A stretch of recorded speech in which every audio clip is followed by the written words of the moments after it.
आतंक पर निर्णायक लड़ाई, पाकिस्तान की हर जगह दुहाई। मुनीर नर्वस, शहबाज परेशान, डर की मौत, मरेगा पाकिस्तान। यूएन में फिर गिड़गिड़ाया पाक, भारत कर देगा खाक। पहलगाम आतंकी हमले के बाद पाकिस्तान पर भारत हमले की तैयारी कर रहा है। पीएम मोदी ने सेना को खुली छूट दे दी है। इस हमले के डर से पाकिस्तान दुनिया भर के देशों से गुहार लगा रहा है ताकि वो भारत की कार्रवाई से बच सके। अब संयुक्त राष्ट्र संघ में पाकिस्तान ने भारत से हमले का दावा करते हुए हस्तक्षेप की मांग की है। संयुक्त राष्ट्र में पाकिस्तान के स्थायी प्रतिनिधि असीम इफ्तिखार अहमद ने अपने देश और भारत के बीच में तनावपूर्ण हालात में अंतर्राष्ट्रीय हस्तक्षेप को बढ़ाने की अपील की है। Any attempt to stop or divert the natural flow of water that rightfully belongs to Pakistan in accordance with the provisions of this treaty and the usurpation of the rights of the lower riparian will be considered as an act of war. At the same time, we are fully prepared to defend our sovereignty and territorial integrity. Pakistan को लगा UN से झटका। Guterres के प्रवक्ता Stephen जुदारिक ने पाकिस्तान को याद दिलाया कि भारत केवल द्विपक्षीय बात करता है। मतलब साफ है कि पाकिस्तान को यूएन से भी तगड़ा झटका लग चुका है। पाकिस्तान सिंधु जल संधि पर डरा हुआ है।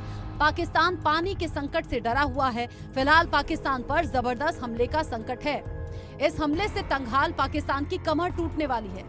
एक संवाददाता सम्मेलन में असीम इफ्तिखार अहमद ने कहा कि स्थिति के निरंतर बिगड़ने के साथ पाकिस्तान संयुक्त राष्ट्र सुरक्षा परिषद की बैठक बुलाने पर विचार करेगा।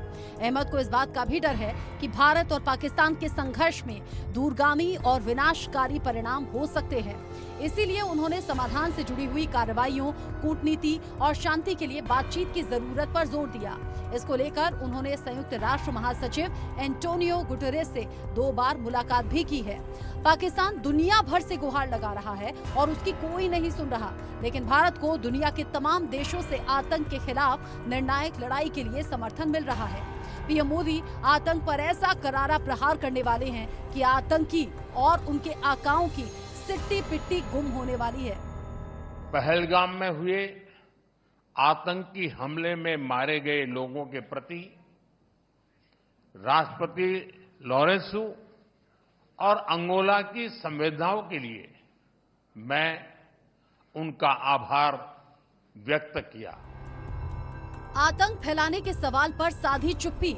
जब एक रिपोर्टर ने इस्लामाबाद के आतंकवाद से संबंधों और पाकिस्तानी रक्षा मंत्री ख्वाजा आसिफ द्वारा हाल ही में स्वीकार किए जाने के बारे में सवाल किया तो असीम इफ्तिखार की जुबान पर ताला लटक गया। असीम इफ्तिखार से मुंबई 26/11 के हमलावरों के बारे में पूछा गया जो पाकिस्तान से आए थे और उस हमले के मास्टरमाइंड हाफिज सईद और यहाँ तक कि ओसामा बिन लादेन जैसे अंतर्राष्ट्रीय स्तर पर घोषित आतंकवादियों की मौजूदगी के बारे में सवाल पूछा गया तो उन्होंने कहा कि आप जानते हैं कि मैं इस तरह की चर्चा से बचना चाहूंगा।